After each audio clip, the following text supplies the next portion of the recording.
आप सभी का फिर से मेरे चैनल हिंदी टेक 41 पर स्वागत है। नमस्कार, कैसे हो आप सभी बच्चों। मैंने पिछले वीडियो में कहा था, संधि पार्ट 4 में कहा था कि मैं आपको अगले वीडियो में अघोष व्यंजन और सघोष व्यंजन के बारे में डीप में समझाऊंगी। तो शुरू करते हैं आज का वीडियो। यहाँ पर मैंने कुछ बेसिक नॉलेज के लिए स्वर लिखे हैं और व्यंजन लिखे हैं, और व्यंजनों को किस तरीके से वर्णमाला में बांटा गया है वो भी मैंने लिखा है। तो शॉर्ट में इसको समझ लेते हैं। हम सभी को पता है कि स्वर अ से लेकर औ तक है। व्यंजन को इन 5 वर्गों में बांटा गया है। ये मैंने संधि के हर एक वीडियो में समझाने का प्रयास किया है कि व्यंजन क वर्ग, च वर्ग, ट वर्ग, त वर्ग और प वर्ग में बांटे गए हैं। और ऊपर जो पहला नंबर, दूसरा नंबर, तीसरा, चौथा, पांचवा नंबर है, उस लाइन में जितने भी वर्ण हैं वो उस वर्ग के वर्ण कहे जाते हैं। तो ये सारे जो वर्ण है क, ख, ग, घ, ङ से लेकर म तक, ये सारे स्पर्श व्यंजन हैं। हम सभी को पता है कि स्वर और व्यंजन किस तरीके से हम पहचानते। स्वर मतलब जिसके उच्चारण में ध्वनि किसी भी प्रकार के स्पर्श से, मतलब उसके उच्चारण में कोई भी अपवाद आता नहीं है, वो मुक्त तरीके से उच्चारित की जाती, इसलिए स्वर स्वतंत्र कहलाते हैं। लेकिन जो व्यंजन होते हैं उसका उच्चारण करते समय हमारे मुख के कुछ अवयवों का स्पर्श होता है, जैसे कि जीभ है, तालु है। तो इस आधार पर व्यंजनों को स्पर्श, अंतस्थ, ऊष्म, इस विभागों में हम बांटते हैं, उसको पहचानते हैं। तो उसी प्रकार से यहाँ पर जो क से लेकर प वर्ग के जितने भी व्यंजन हैं वो स्पर्श व्यंजन हैं। उसके बाद य, र, ल, व, ये अंतस्थ व्यंजन है। जब आप इसका उच्चारण करते हो तो ये ध्वनि जो होती है, उच्चारण की ध्वनियाँ, वो अंतर में ही, मतलब हमारे मुख के अंदर ही सुनाई देती है। आप उच्चारण करके देख सकते हो, य, र, ल, व। तो जो ध्वनि है वो अंतर में ही उच्चारित होती है, इसलिए इसको अंतस्थ व्यंजन कहते हैं।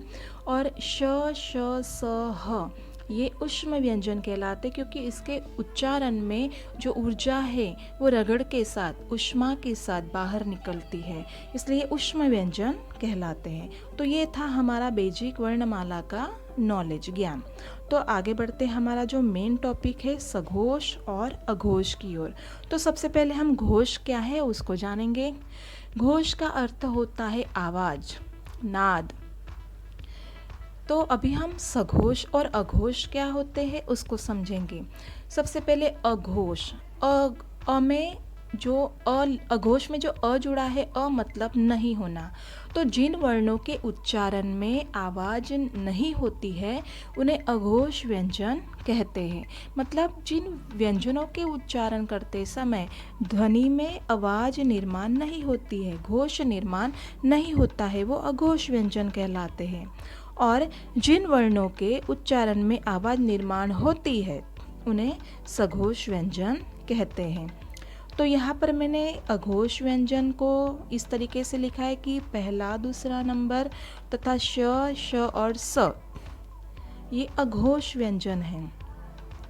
जैसे कि आप देख रहे हो, मैंने लिखा है पहला, दूसरा तथा श, श और स, ये अघोष हैं।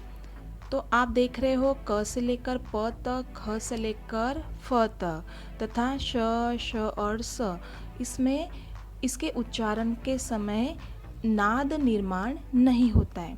तथा जो सघोष है 3, 4, 5, तो 3 नंबर की लाइन में ग, ज, ड, द, ब, घ, झ, ढ, ध, म, तो हमारे मुख में उसका नाद निर्माण होता है। तथा य, र, ल, व, ह, आप इसको महसूस कीजिएगा।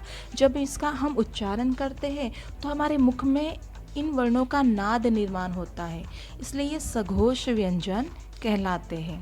तो मैं आपको इस वीडियो में यही समझाने का प्रयास कर रही हूँ कि अघोष व्यंजन वे कहलाते हैं जिसके उच्चारण में ध्वनि निर्माण नहीं होती है, कंपन निर्माण नहीं होता है।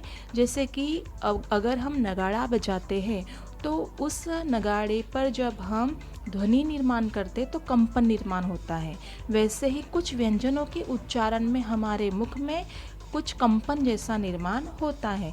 तो जिस व्यंजनों के उच्चारण में वह कंपन निर्माण होता है तो वह सघोष व्यंजन कहलाएंगे, और जिस व्यंजन के उच्चारण में कंपन निर्माण नहीं होता है वो अघोष व्यंजन कहलाएंगे।